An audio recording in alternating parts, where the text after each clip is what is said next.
Telugu Desam party operation Akarsh ప్రోగ్రామ్‌ని start చేసింది. వైసీపీకి సంబంధించినటువంటి రెబెల్ ఎమ్మెల్యేలైన మేకతోటి చంద్రశేఖర్ రెడ్డి, అట్లాగే ఉండవల్లి శ్రీదేవి వీళ్ళిద్దరితో ఈ యొక్క ఆపరేషన్ ఆకర్ష్ ప్రోగ్రామ్‌ని స్టార్ట్ చేశారు చంద్రబాబు నాయుడు. వైసీపీలోని రెబెల్ ఇంకెంతమంది బయటికి రాబోతున్నారో చూడాలి. ఆ మధ్య జరిగినటువంటి ఎమ్మెల్సీ ఎన్నికల్లో విప్‌ని రిజెక్ట్ చేస్తూ టీడీపీకి అనుకూలంగా, వైసీపీకి వ్యతిరేకంగా ఓటేసినటువంటి వీరిద్దరిని పార్టీ అప్పుడే సస్పెండ్ చేసిన సంగతి తెలిసిందే. అయితే ఆ విప్ లేదా ఆ ఎమ్మెల్సీ ఎలక్షన్‌కి కొద్ది రోజుల ముందే వాళ్ళిద్దరికీ రానున్న ఎన్నికల్లో టికెట్లు ఇవ్వలేనని జగన్మోహన్ రెడ్డి చెప్పడం వల్లే వాళ్ళు ఈ నిర్ణయం తీసుకున్నారనేటువంటి మాట వినిపించింది.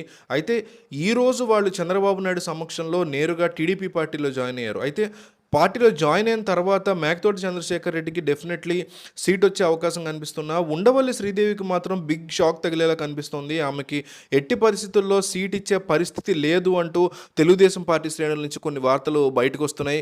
దీని మీద ఇంకా కన్ఫర్మేషన్ రావాల్సి ఉంది. అయితే చంద్రబాబు నాయుడు, ఆయన టీం, రాబిన్ శర్మ టీం చేసినటువంటి ఒక సర్వేలో, చంద్రబాబు నాయుడు చేయించుకున్నటువంటి పర్సనల్ సర్వేలో కూడా ఆమెకి మళ్ళీ టికెట్ ఇస్తే కనుక ఖచ్చితంగా ఏ పార్టీ గుర్తు మీద ఆమె నిలబడినా, వైసీపీ కావచ్చు, టీడీపీ కావచ్చు, లేదా ఆమె జనసేన తరఫున నిలబడినా కూడా డెఫినెట్లీ ఆమెకి ఓటమి గ్యారంటీ అంటూ కొన్ని రకాల సర్వేలు బయటపడడంతో ఆమెని అక్కడ అభ్యర్థిగా ప్రకటించడానికి చంద్రబాబు నాయుడు ఆలోచిస్తున్నారని, వేరే ఇద్దరు పర్సన్స్ని ఇప్పటికే అక్కడ పోటీ చేయించడం కోసం, ఆ నియోజకవర్గం నుంచి పోటీ చేయించడం కోసం చంద్రబాబు నాయుడు ఆలోచిస్తున్నారని తెలుస్తోంది. సో ఉండవల్లి శ్రీదేవి చేరడం అయితే టీడీపీలో చేరారు, కానీ లోకల్గా పార్టీని బలోపేతం చేయడం కంటే స్టేట్ వైడ్ జగన్మోహన్ రెడ్డి చేసినటువంటి, ఆవిడ దృష్టిలో జగన్మోహన్ రెడ్డి చేసినటువంటి ఇబ్బందికర పరిస్థితుల్ని, సొంత పార్టీ ఎమ్మెల్యేలను ఆయన ట్రీట్ చేసే విధానాన్ని, మినిస్టర్లతో ఆయన ఉండే విధానాన్ని, ఒక వర్గానికి, కొన్ని అణగారిన వర్గాలకు సంబంధించి ఆయన యొక్క ప్రవర్తనని ఎండగట్టే విధంగా ఆమెని పార్టీకి సంబంధించి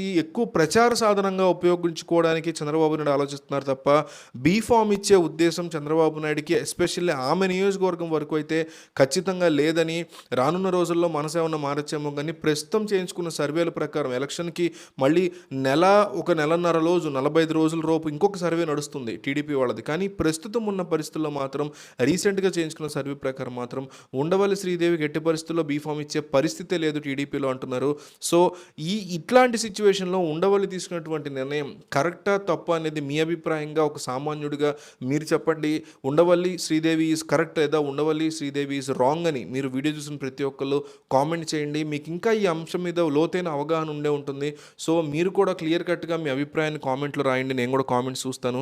సో మీరు ఎట్టి పరిస్థితుల్లో ఈ వీడియో మీద కామెంట్ చేయడం మిస్ అవ్వకండి. ఉండవల్లి శ్రీదేవి తన జీవితానికి సంబంధించి అత్యంత కీలకమైన నిర్ణయం తీసుకున్నారు. సో దీని మీద మీరు ఒక సామాన్యుడిగా మీ అభిప్రాయాన్ని డెఫినెట్లీ తెలియజేయండి వీడియో చూసి.